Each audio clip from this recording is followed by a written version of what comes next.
தேவர்களுக்கெல்லாம் பார்த்தீங்கன்னா ராவணனால பயங்கர கஷ்டங்கள் இருக்கு.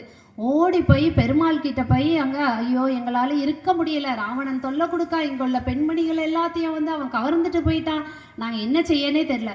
கவலைப்படாதீர்கள், மனிதர்களுக்கு எப்படி வாழ வேண்டும் சொல்வதற்காக நான் பிறப்பேன் அப்படின்னு சொல்லிட்டு அவரும் சொல்லிட்டு இருக்காரு. இது ஒரு சைடு நடந்துட்டு இருக்கு. இங்க பாத்தீங்க அப்படின்னா ஒரு பிராமண வீடு, இது ஒரு தனி கதை. ஒரு பிராமண வீட்டுல பிராமணரோட மனைவி இருக்காங்க. அவங்க பேர் கலகை. மனைவி எப்படிப்பட்ட மனைவி அப்படின்னா, ஹஸ்பண்ட் ஒன்று சொன்னால் மனைவி, அதாவது கணவன் ஒன்று சொன்னால் மனைவி எப்படி நடந்துக்கணும்? எள்ளுனா எப்படி இருக்கணும்? எள்ளுனா எள்ளா இருக்கணுமா இல்லை கல்லா இருக்கணுமா? எப்படி இருக்கணும்? எள்ளுனா எண்ணெயா இருக்கணும். எள்ளுனா எண்ணெயா இருக்கணும் அங்க. ஆனா இந்த மனைவி எப்படி தெரியுமா? எள்ளுனா கல்லாதான் இருப்பாங்க. ஏம்மா அந்த பக்கம் போவாத. அப்படியா? கண்டிப்பா நான் அந்த பக்கம் தான் போவேன். நீ இட்லி அவிச்சிடாத. ஓகே, இன்னும் இட்லி தான், சாவு, செத்துட்டு தின்னுட்டு சாவு. இப்படி எது சொன்னாலும் அதுக்கு முரணா செய்யற சூப்பர் மனைவி. இந்த பிராமணரால சகிச்சுக்க முடியல.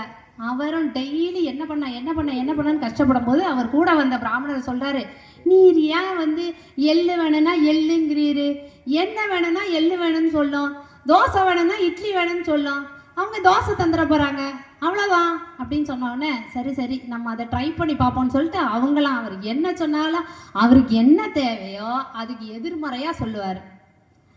அம்மா அந்த தண்ணியை வெளியே தூக்கி ஊத்திருன்னா அப்படின்ட்டு, அதை நான் ஊற்ற மாட்டேன் அவ்வளோதான். அப்பா, அப்படி ஒவ்வொரு விஷயமா செஞ்சுட்டு வராங்க. ஒரு நாள் ஒரு அமாவாசை அன்னைக்கு அவங்களோட பித்ருகளுக்கெல்லாம் அவர் எல்லாம் கொடுத்து பிரசாதத்தை கொண்டு அங்கே வச்சிருக்காரு. மறந்துட்டாரு, அந்த ஒய்ஃப் டெக்னிக்கை மறந்துட்டாரு. அன்னைக்கு மறந்துட்டு என்ன சொல்றாரு, இது ரொம்ப புனிதமானது, போய் சாக்கடையில் போய் தட்டிட போற, சும்மா போலாம்ல அந்த மனுஷன் சொல்லிட்டு போவானா? அந்த அம்மா என்ன பண்ணிட்டாங்க, உண்மைக்குமே தூக்கி சாக்கடையில் தட்டிட்டாங்க. நம்ம எதை செய்யாதன்னு சொன்னோமோ அதை தானே செய்வோம், அதே மாதிரி தட்டிட்டாங்க. இவருக்கு கோபம் வந்துடுது, தான் தூணு ஆடிட்டு இதுக்கு மேலே உன்னை நான் மன்னிக்கவே மாட்டேன், வீடு இல்லாமல் வாசல் இல்லாமல் பேயா காட்டுக்குள்ள திரிவான்னு சாபத்தை விட்டுடுறா. கலிகை அந்தால பேயா திரியிறாங்க காட்டுக்குள்ள, அங்கே எங்கம்மா திரியிறாங்க, என்ன செய்யனே தெரியல, வர்றவங்களெல்லாம் பயங்காட்டுறாங்க, எங்க போவன்னு தெரியல, இருக்குன்னு தெரியல. அப்பதான் பாத்தீங்கன்னா தர்மேந்தர்னு அங்க ஒரு முனிவர் இருக்காரு. அவர் உட்காந்து எப்பதான் சதா அவர் என்ன சொல்வாரு, நாராயணா நாராயணா நாராயணா ஓம் நாராயணாய நமக ஓம் நாராயணாய நமக இப்படியே சொல்லிட்டு இருக்காரு. அந்த கலகை அங்கே வராங்க, இவரை பயங்காட்டும், டைம் பாஸ் வேண்டாமா, வீடு கிடையாது வாசல் கிடையாது, அதெல்லாம் அப்படியே வராங்க. அந்த நேரமும் அவர் ஓம் நாராயணாய நமகன்னு கண்ணை திறந்து அவங்கள பார்த்து சிரிக்கிறாரு. யாருமே சிரிச்சதில்லை, இவங்களை பார்த்தா அடிச்சு பரண்டு ஓடுவாங்களே தவிர சிரிச்சதே இல்லை. இவர் உடனே அந்த அம்மா கிட்ட கலசத்தில் உள்ள அந்த கையில் உள்ள கமண்டலத்தில் உள்ள தண்ணியை தெளித்து ஓம் நாராயணாய நமக அப்படின்னோடனே அந்த பெண் அப்படியே கூணி குறுகி அவ காலில் விழுந்து, ஐயா எனக்கு என்ன செய்யனே தெரியல, பேயா இருக்கேன், புத்தி வந்திருக்கு இப்போதான், நல்ல ஒரு கணவன் கிடைச்சும் வாழ தெரியல. இது நிறைய பேருக்கு நடக்கும் தெரியுமா? நல்ல கணவர் இருப்பாங்க, வாழ தெரியாது, நல்ல மனைவி இருப்பாங்க, வாழ தெரியாது. அப்படிதானே நிறைய இடத்துல நம்ம பார்த்துருக்கோம்ல. இப்படி ஒரு பொண்ணு கிடைக்க அவன் கொடுத்து வச்சிருக்கணும், ஆனா பாவி அந்த பிள்ளையா வாழ விடுறானா?